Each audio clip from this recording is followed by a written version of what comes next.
2 വർഷം കൊണ്ട് രാജ്യത്തിന്റെ യശസ് വാനോളം ഉയർത്തിയ ശേഷമാണ് ആലപ്പുഴ തുറവൂർ സ്വദേശിയായ എസ് സോമനാഥ് ISROയിൽ നിന്ന് പടിയിറങ്ങുന്നത്.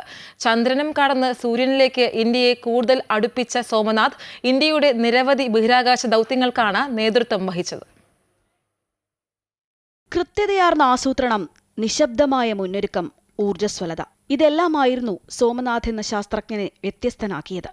നിർണായകമായ ദൗത്യങ്ങളും നേട്ടങ്ങളും രാജ്യം കൈവരിച്ചത് അദ്ദേഹത്തിന്റെ കാലത്താണ്. Chandrayaan 3 made history.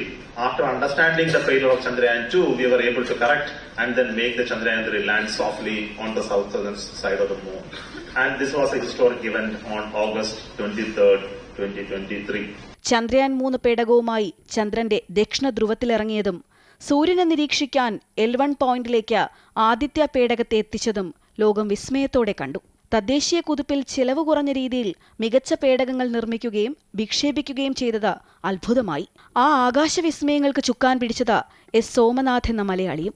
നാസയുടെ ചന്ദ്രനിലേക്കും ചൊവ്വയിലേക്കുമുള്ള ആർക്കിമിസ് അക്കോർഡ് ദൗത്യങ്ങളിൽ നിർണായക പങ്കാളിയായി ISROയെ മാറ്റിയതും സോമനാഥിന്റെ നേട്ടമാണ്. സ്പേഡെക്സ് ദൗത്യമാണ് സോമനാഥിന്റെ നേതൃത്വത്തിലെ അവസാന ബഹിരാകാശ ദൗത്യം.